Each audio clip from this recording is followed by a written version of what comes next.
All righty, guys. Happy Tuesday to everybody on this short game week. Blink and it'll be here. Important game for our season and everything that we want to accomplish, but a really special game, to be honest with you, for both teams and our city. This is one of the best rivalries in college football, a historic rivalry and a different rivalry.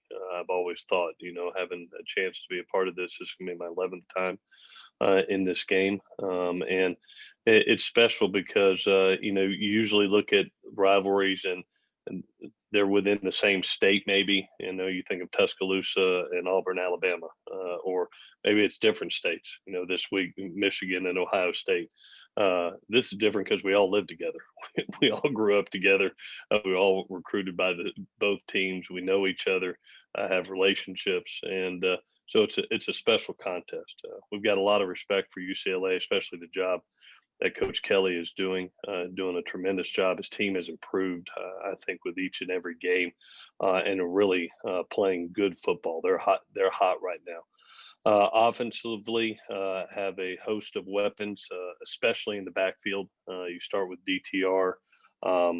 He's probably the best creator in our league, and what I mean by that, just when bad plays happen, he finds a way to make them great. And you look at him right now, and he's got 70 yards rushing a game, 230 passing. He's creating 300 yards of offense every time he steps on the field, and just an elite talent. And it's fun to watch him. Hard to play against him, but fun to watch. Then you think of the other two backs that they've got back there. Felton is an elite player, obviously going to be a Sunday player, not only rushing the ball over 100 yards a game, but has 17 receptions on the year. He's great out of the backfield.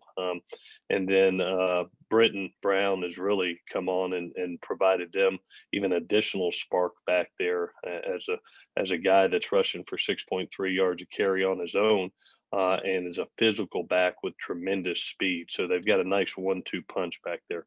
Defensively, a lot different than last year, more aggressive, really living in the backfield. You can see the negative yardage plays just jump off the page when you're going through their stats. Blaylock is all over the place making tackles, but really Caleb Johnson and Osa are doing a tremendous job, not only for tackles of loss, but sacks. It's 8.5. They have 8.5 sacks between those two guys. So it's something that should be a lot of fun. The Rose Bowl, 4:30. We talk about playing when we started this thing, playing meaningful games in the month of December, and what a big game this is. That has a lot of implications, not only a rivalry game, but will probably dictate, what happens as far as the conference championship game. So, a lot of fun. This is where you want. This is why you work so hard to get to this point, and credit to our kids and coaches for allowing us this opportunity to play this game and how meaningful it is. From an injury report status, Raylan Goforth did practice yesterday, started moving around, looked a lot better. We'll monitor him through the week, but a lot of positive things yesterday with that.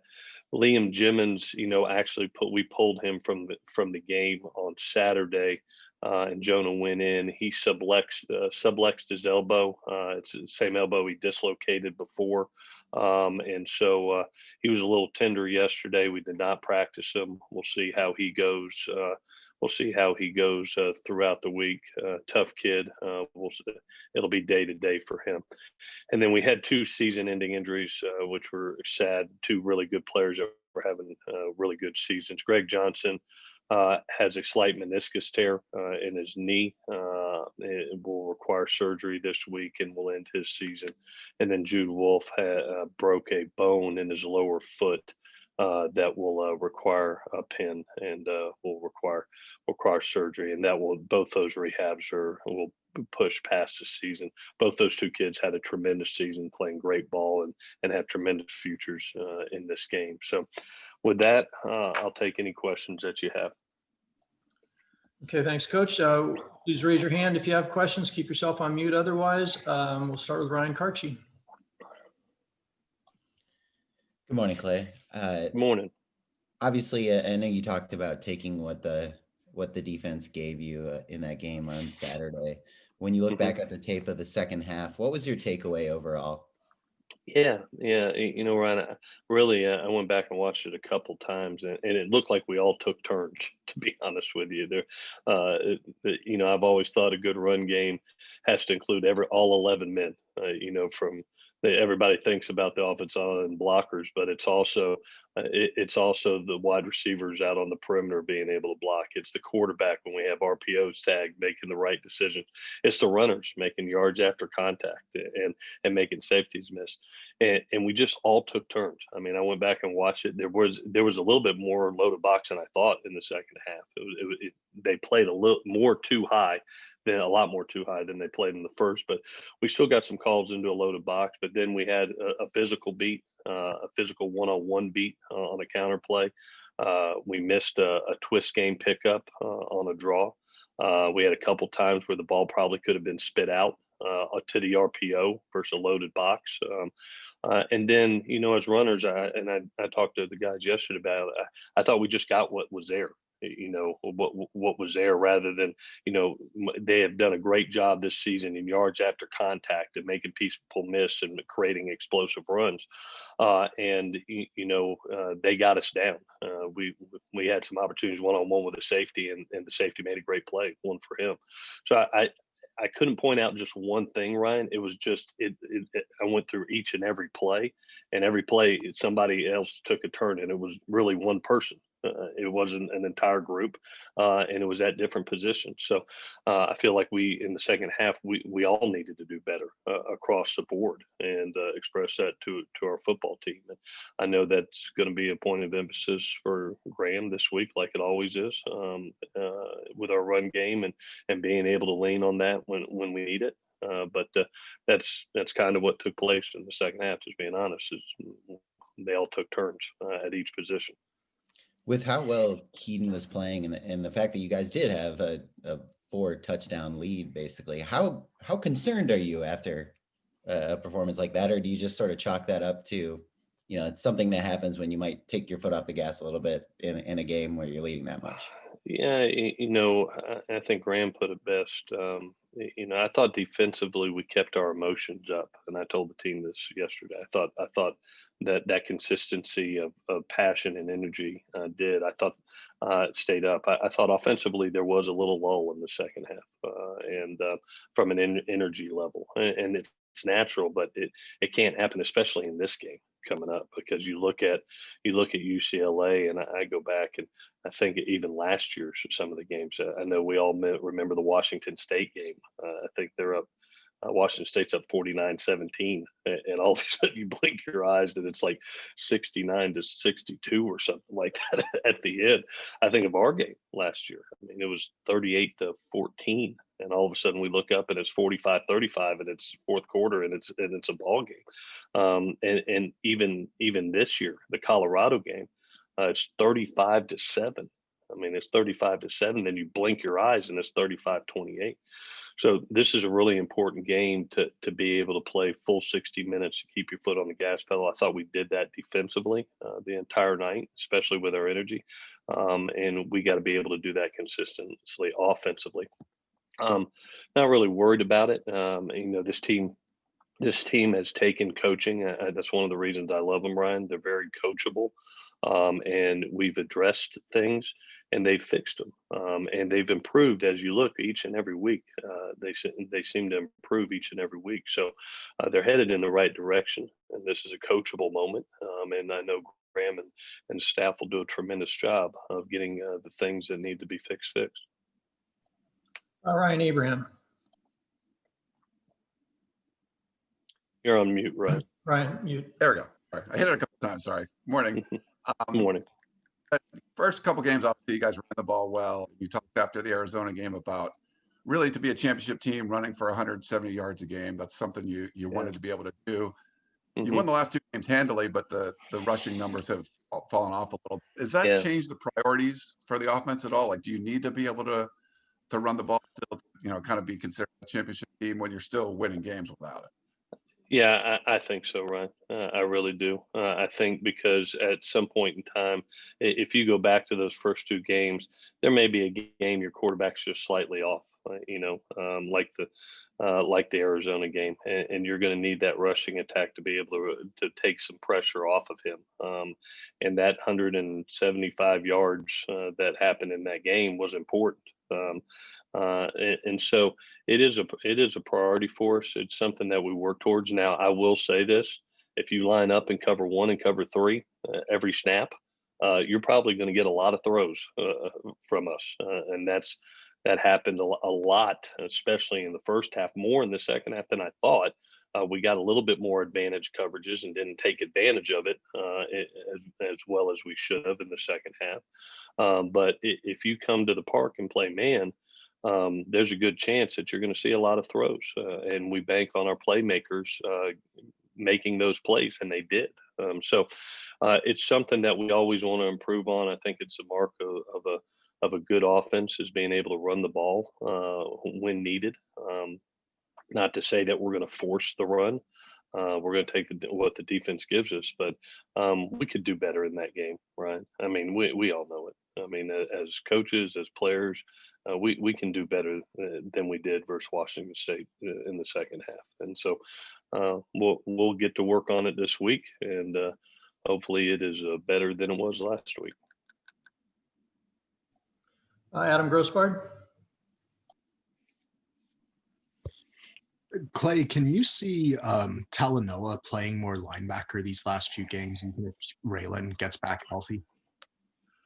For us, that package was put in training camp for particularly spread offenses when you're truly a 10 personnel team and can pull it out at any point in time. A lot of your too high coverages, one of the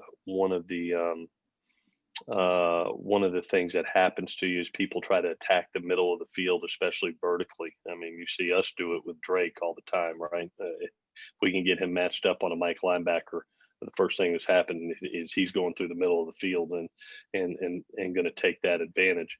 When we came into the Washington State game, very respectful of their receivers, especially 9 and 1 in the slot and the slot positions, as well as the physicality of their runner. We had a special body in Talanoa because he has the athleticism of a defensive back, but the physicality of a linebacker at 215 pounds. And can run through the middle of the field and match up with anybody going through it. And in this game with elite speed on the inside versus Washington State, we felt this was the time to pull that package out. Plus, it was a changeup that they had not seen, and with some pressures that they had not seen, and looks that we thought would be extremely hard on a young quarterback. Now, we always have the package. You may see it again this week versus spread sets, but it's a package that we entail a lot when people are trying to get in 10 personnel looks.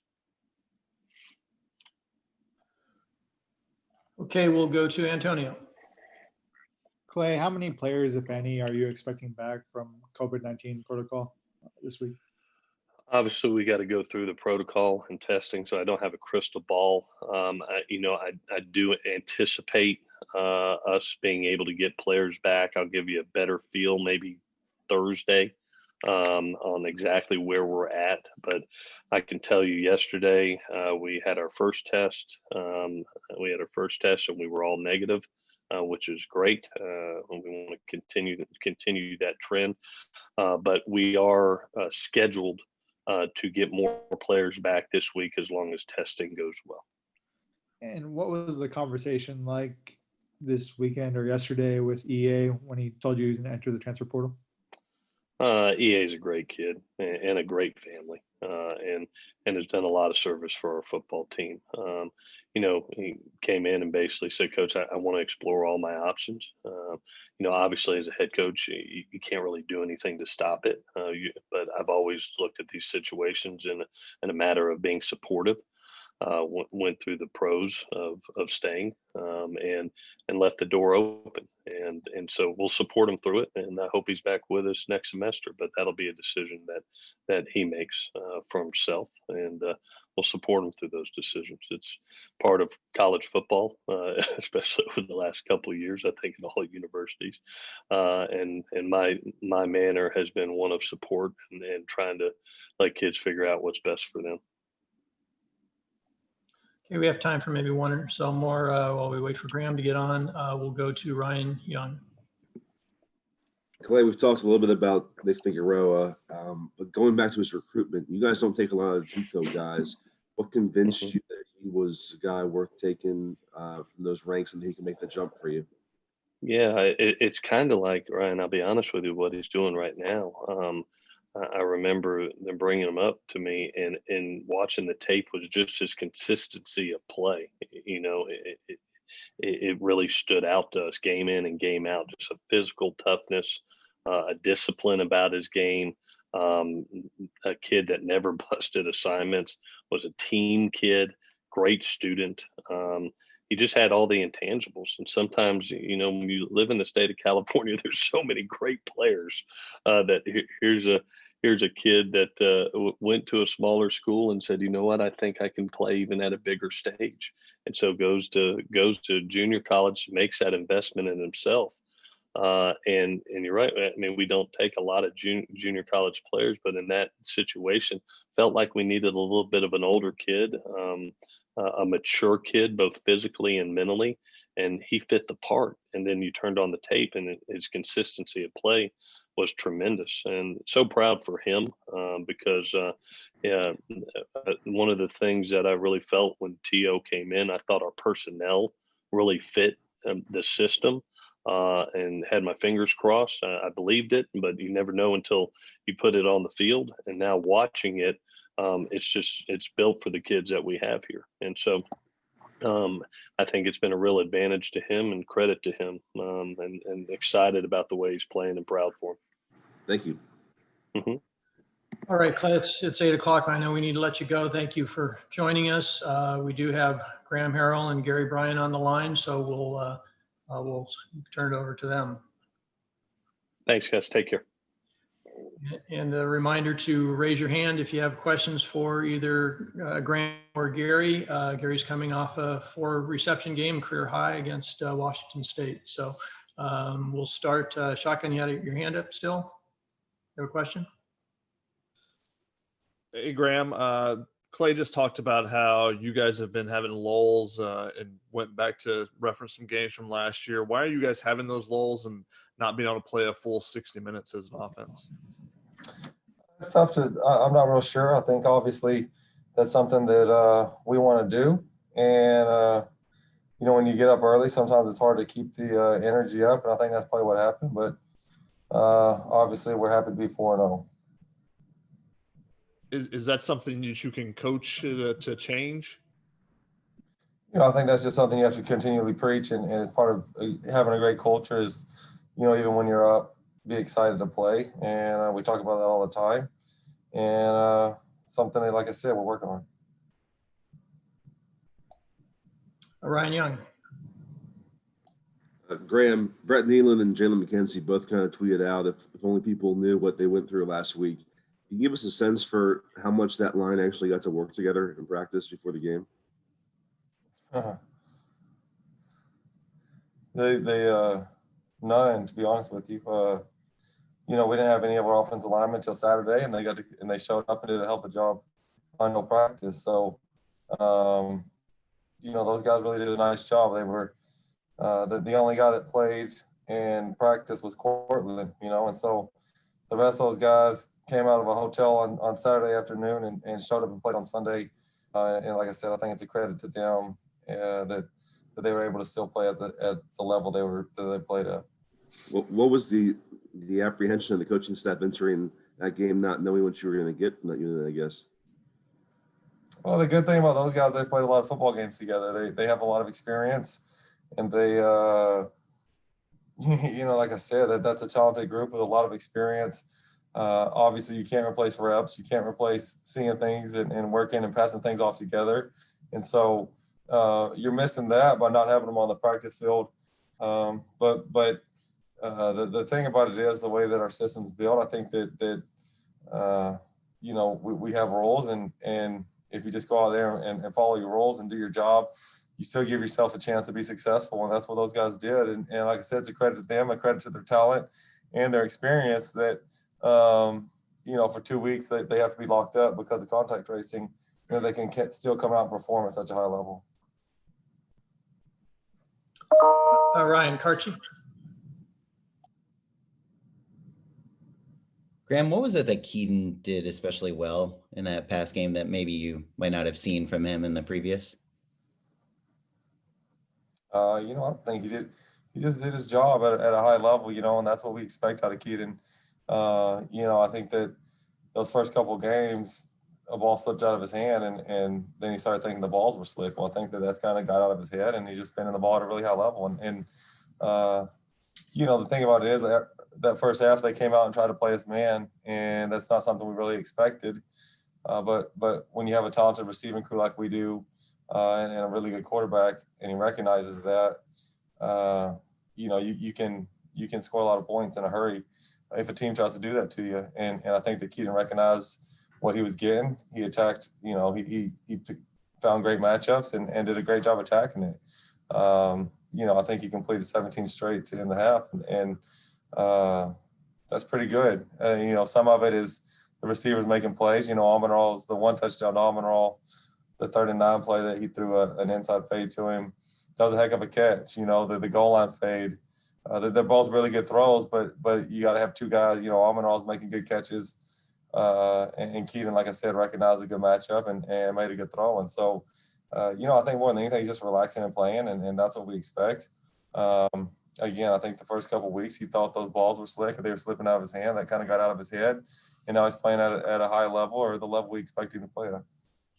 With Keaton playing at that level, and you guys taking such a big lead, I know there was a lot of talk about the run game after, especially in the second half, but what's your level of concern, if at all, about the run game?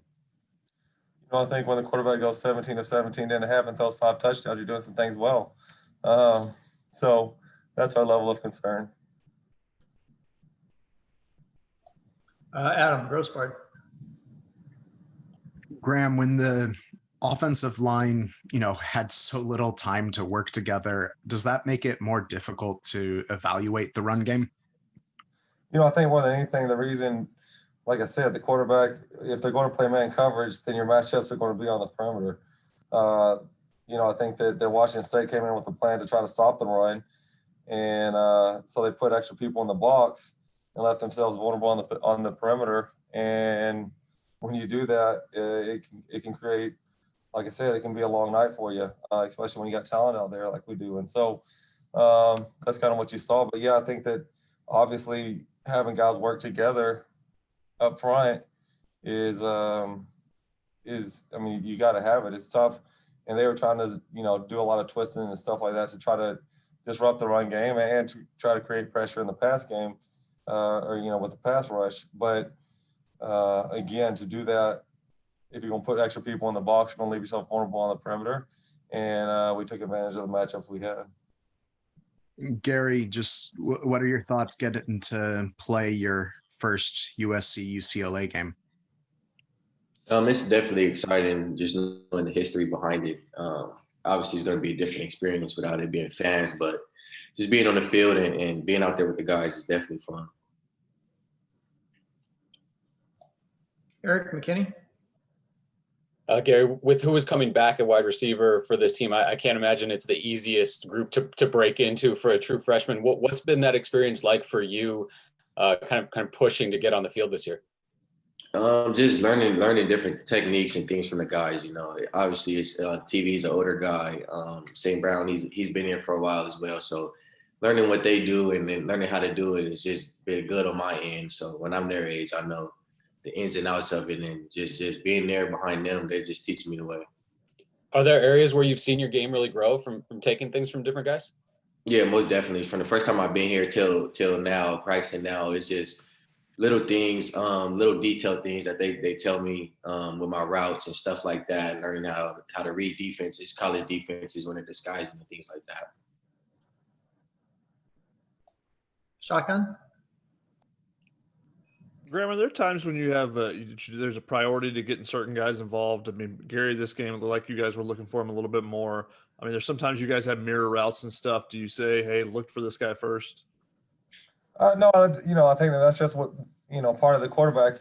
We let him go through a progression and find the open guy. And something that we always talk about is the ball's going to find you. Now, obviously, with the packaging, I think that Gary, the last couple of weeks, has had really good weeks of practice, and so when you guys are practicing at a really high level and you see a skill level, I think that more than trying to package, like getting that guy the ball, we got to get that guy on the field and the ball will find him. That's kind of the philosophy in what we do offensively. It's not like, hey, we got to create a touch for this kid. We got to create, we got to get this guy on the field, and when the ball finds him, he's going to do special things. And I think that's what you saw with Gary last week was, like I said, he, early on, he had kind of been nicked up. And so, unfortunately, with spring ball getting canceled and he didn't get to go through a ton of fall camp, just because like kind of little tweaks, he didn't get to get the reps that we needed, that necessarily he needed early on. But as he's gotten healthy and he's been back and getting more and more reps in practice, you see he's got a special skill set. And we see that with a lot of guys, obviously, guys that you see him and you say, well, that guy's got a really special skill set. And then the key is, hey, let's get him on the field. And then, like I said, within the system, we think the ball will end up finding people. And that's kind of the beauty of what we do. And I think that you can look at last year as an example of that is, early on, I can remember after the first game, after Fresno last year, Almendraw was frustrated because the ball didn't find him much. But we told him just trust it and the ball's going to find people. And at the end of the season, he looks up and has over 1,000 yards receiving last year. And I think that's just kind of the way the offense works. You can look at Gary, obviously had a big game last week. And after a lot of good practices, like we got to find ways to get him on the field. The ball's going to find him, and that's what happened. And then, you can also look at Almendraw last week, who, had a big year, but hadn't gotten the end zone yet. And then has 4 in the first quarter. And it's not like we necessarily, obviously the little quick pitch to him on the goal line was game plan to just get him a touch there. But everything else was just, hey, the ball's finding the open receiver, and it happened to find Almendraw 4 times for a touchdown. And that's kind of what we try to preach to these guys is just, hey, be patient, trust the process, and we're going to get you on the field, and then the ball's going to find you when the ball's find you. And one week it might be one guy's turn, and then the next week it might be another guy's turn. But that's the beauty of it is you can't just try to take one guy away because we do think we have a lot of weapons, and the ball's going to find them all. With Amon-Ra, did you try to get him in the slot a little bit more this game? Was that part of the game plan just with Washington State, or did you want to see him there a little bit rather than being outside? Oh, we love Amon-Ra outside. I think that, the cool thing about being here, I was about to say that, there's certain guys that can play both. I think we have a handful of guys that can play, most of our guys can play inside and outside. And because we, like I said, just at this level, you have receivers that have elite skill sets. I think Gary can play inside and out. I think Amon-Ra can play inside and out. Drake can play inside and out. We have a lot of guys that can do that. And again, with putting Gary on the field, with that package we had, it just put some receivers in some different spots, And so depending on our personnel, depending on what we're doing, we get guys inside, we get guys outside. And so going into the game, we knew, yes, that Amon-Ra would obviously play inside, be in the slot some.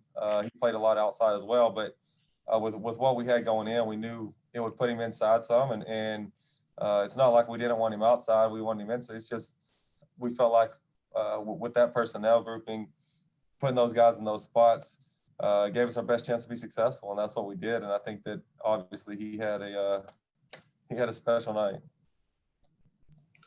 Let's go to Ryan Karchi. Graham, speaking of Amon-Ra, there was some question before the season whether he would just enter his name into the draft and not play at all. Where do you feel like he's taken the biggest step forward or showed that he is that caliber of NFL wide receiver this season? I think that Amon-Ra has a special, has a really, really unique mindset. And he's one of the more competitive guys I've ever been around. And I think that entering this year, I mean, like I said, it's not like last year he didn't have some killer mindset, but this year it's like gone to a new level, to be honest with you. Just the way he approaches practice. He goes as hard as he can go. If we tell him to jog through, he's probably running the route full speed, and that's just kind of his mindset, and that's been his mentality this year is this is a year that I have something to prove. He's obviously played at a lot of different spots, like we've talked about. We've motioned him in the backfield a couple times. He's played on the outside. He's played in the slot. I think that he's able to show a lot of, by doing that, he's able to bring value and show how versatile he really is. And so I think that's where, I think Pittman kind of had that mentality last year. And I think a lot of guys, when they think this could be their last year in college football, the mindset, even though both those guys probably had elite mindsets before their final year, it just goes to a new level. The work ethic, the way they approach every single day, like this one, this is every single day is really important to them. And I think that's what we've seen out of Almenrol, even going back to those summer workouts when we weren't sure if we were going to have a season. I still think he was using that at the time as, hey, I'm developing and I'm getting better every single day, because whether we have a season or not, this is a great opportunity for me to grow. And like I said, if this is his last season, he knew that every day counts. And because you're competing, you're not only with the guys in your program, but you're competing with everyone in the country whenever you start getting into the NFL draft and stuff. And so, I think that's where you've seen the biggest difference in Almenrol. It's kind of like that leadership role. He's not scared to speak up because he knows, like, hey, if this is it, I want this to be a special one for me. Every single day he approaches it like, hey, I've got to go out there and be great today because this could be it for me. And so, like I said, I think that's where I've seen the biggest difference with Almenrol this year compared to last year. Ryan Young. Gary, getting this experience this year and going through this, what's the one area you're going to now challenge yourself this offseason to get better at, knowing what it takes to do what you want to do at this level? Just getting bigger, stronger, and faster. One thing I could do is just get bigger. Something else I work on is just evolving my game and learning the plays inside out. Being out there, being comfortable, knowing what's going to be called, and just being out there to play loose. I got a pretty good feel of that. Last week we played against Washington State, and it feels pretty good learning the plays and being out there. So having another year under my belt and knowing the plays like the back of my hand, it would be way easier for me. And then going into last week's game, did you know or have a sense that you were going to have a bigger role, or is it just going to develop during the game?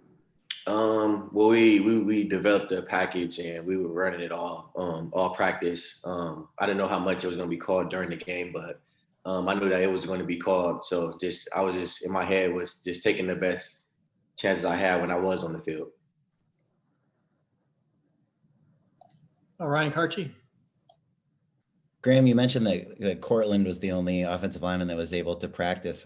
How did you guys practice with the offensive line? Like, what sort of practice was he even able to get when, the guys he was supposed to play next to weren't in the game or weren't at practice? To be honest, we didn't practice with the offensive line.